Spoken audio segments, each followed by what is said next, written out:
What is up, Earthnoids and Spacenoids? I am just a simple Newtype, and in this video, we are returning to the Grips conflict and Mobile Suit Zeta Gundam. Last time, we saw the reintroduction of Amuro Ray as he helps the Ayug and Kuraba get back into space. This episode, the rest of the team will take a shuttle back to the Argama, but one person will be left behind. We are also introduced to the Psycho Gundam and its pilot, 4 Murasame. Also, we are very close to 1,000 subscribers, so if you haven't subscribed, push that button. So let's get into this.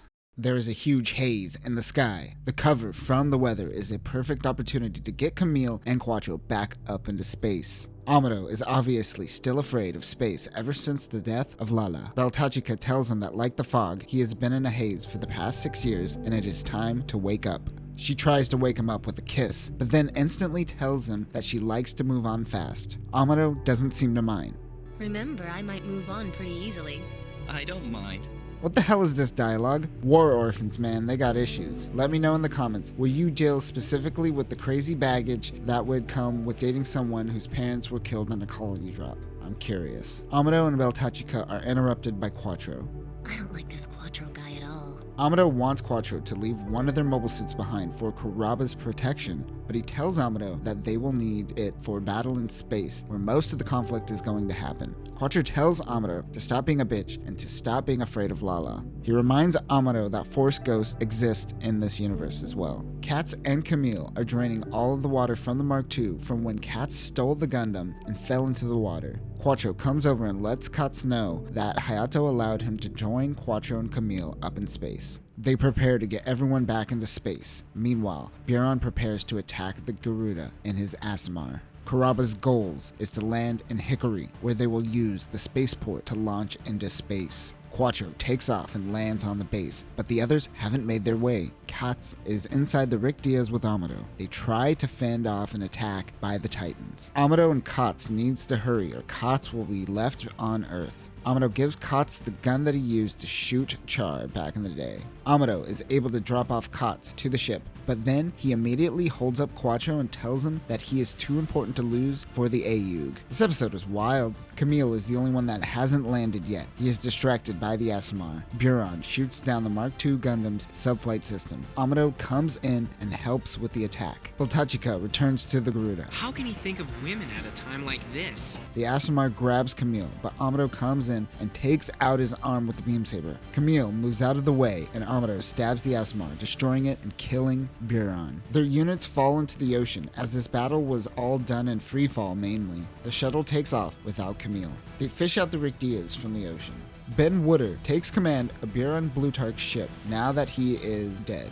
He is being resupplied with Hyzax. He wants to avenge Buron's death. Hayato and his crew believes that the Titans may have a base on New Guinea, so they suggest going there, but they instead go to Hong Kong to resupply as their subflight systems and dodais have been destroyed.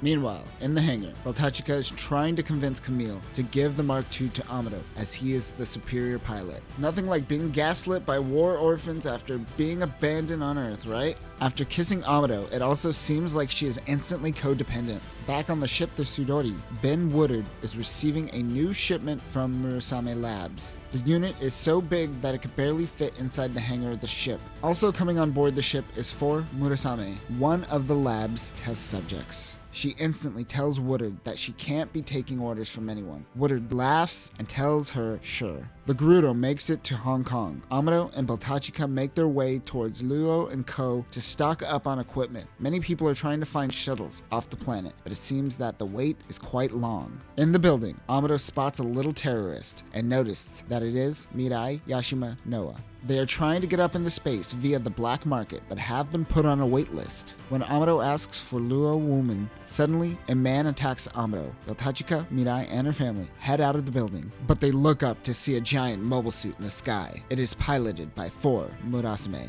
Kamille launches in the Mark II. Miss Namikar, a representative from Murasame Newtype Labs, tells Woodard that if 4 is a cyber Newtype and that if 4 suffers from a mental breakdown, she might go berserk and attack everyone. The Mark II engages with the new Psycho Gundam. They begin fighting in the city, which is never a good thing. The MRX-009 Psycho Gundam is a transformable mobile armor developed by Murasame Newtype Labs and designed to be used specifically with cyber Newtypes. Classified as a large mobile armor, it can transform into a mobile armor mode known as Mobile Fortress mode that is capable of atmospheric flight thanks to the Minovsky Craft system. Plans for a mobile fortress in the base defense role were drafted after the 1-year war. This unit is controlled via the Psychomu system. Because of this, we will even see an instance where Cyber Newtype can will the Gundam even outside of the suit. For those who don't know, the Psychomu system is short for Psycho Communicator and uses Minovsky particles to allow the user to use Psycho waves as a control interface. After the 1-year war, EFF took control of the Flanagan Institute. Later, Earth created both the Augusta and Murasame Newtype Institutes, which adopted a lot of the research from the Jiang, which Char piloted in the Battle of Abaoku. It isn't outright stated, but I assume the Psychomu is what allows something so massive to be so mobile and agile. It also utilizes the Minovsky Craft system that was mainly used in Pegasus-class ships during the 1-year war. This Minovsky dispersal unit allows the Psycho Gundam to hover, but they can also be used to create eye fields. It is equipped with a small mega beam cannon, a diffuse mega particle cannon, and a regular beam cannon, along with a shield. Everyone's Newtype senses go off. It wakes up Amado, who is being held captive by Luo Wuman's daughter, Stephanie Luo. Beltachika and the Noahs make their way back to the Garuda. Hayato has a reunion with his old friend and then takes off from the Hong Kong harbor. Kamille yells at 4 for starting a fight in the city. Kamille then proceeds to start fighting Psycho Gundam in the city. The Mark II was almost able to get a hit on the Psycho Gundam, but 4 dodges the attack. She starts freaking out once she uses her Newtype potential and leaves the battlefield. The Newtype feeling makes her feel sick. Wooder wonders why 4 didn't finish the job. She tells Wooder that her brain hurts and it feels like snakes are in her brain. Back at the Garuda, Amado tells Kamille that he has the potential to be the best AUG pilot. He tells Kamille to not let his soul get weighed down by gravity like him. 4 runs away from the Sudori. Namikar tries to go and get her back to the ship. Meanwhile, Amado, Mirai, and her children are on a boat having a conversation. The little terrorist throws a glider off the boat. 4 happens to be the one who finds it on the docks. As Amado and Beltachika leave, 4 gives the glider back to Mirai's daughter, Shaman. She overhears them talking about the Garuda, so she finds Kamille and asks him for a ride back to town. While spying on 4, the Titans find out that Amado must be visiting the ship for a reason. They investigate and find out that it is because of Mirai and decide to take them as a hostage. Woodard sends a message to the people of Hong Kong and tells them that they will attack the new city of Hong Kong unless the Garuda is handed over to the Titans. They also let people know that they have Mirai hostage and will not hesitate to kill them. Amado takes off to go help. 4 realizes that Kamille is a part of the AU and is a mobile suit pilot. 4 decides to get out. They go their separate ways for now. Amado heads out to Wooder's ship. He exchanges himself as a prisoner instead in exchange for Mirai and her children's safety. They take off, but a Isaac hides underwater and captures them. He now has 4 prisoners. Kamille gets back to the Garuda and they prep the Mark II. Hayato plans on pretending to surrender the Garuda and then making an attack. Kamille dives underwater. He notices that the enemy is also underwater. The Garuda waves the white flag. Kamille runs into 3 Isaacs underwater. While above water, the waves rock the boats. It allows Amado to escape, but also Hathaway falls off the boat. Amado goes underwater to save Hathaway.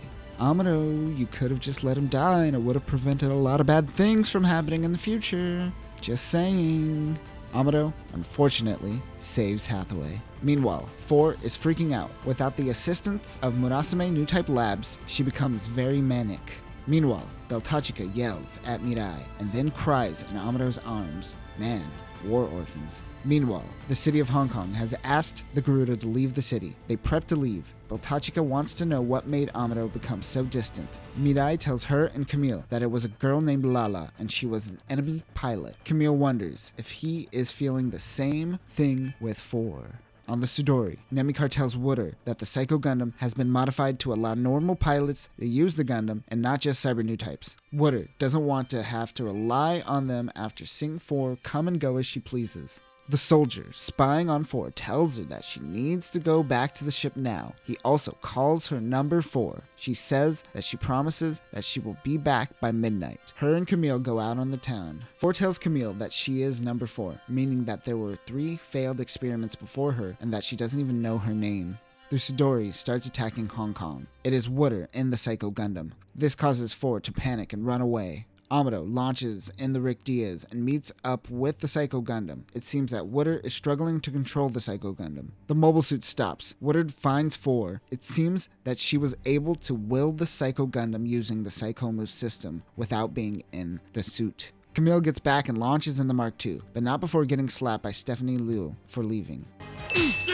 Kamille goes in to fight the Psycho Gundam and realizes that 4 is the pilot. She panics and begins to destroy the city. Kamille tries to stop her from causing more chaos, but Amado comes in to attack. He tells Amado to stop attacking. He gets out of the Gundam and tries to help 4. She wants her memories back and believes that only the Titans and the Murasame labs are the only ones who could be able to do so. She pushes Kamille away and gets back into the Psycho Gundam. Amado tries to destroy the combat system on the Gundam. He attacks it and she retreats, but some Hyzaks come in and distract them. Kamille takes them out with ease. They all retreat for now. Back on the Garuda, Mirai and her family leave the ship as she doesn't want to get in Bright's way. The Garuda finally leaves Hong Kong. And that will do it for this episode. We are starting to see how cyber Newtypes are just a mere derivative version of the real thing. Everyone in this episode is hooking up. Nice. We also see another story of 2 people on 2 different sides of the war falling in love.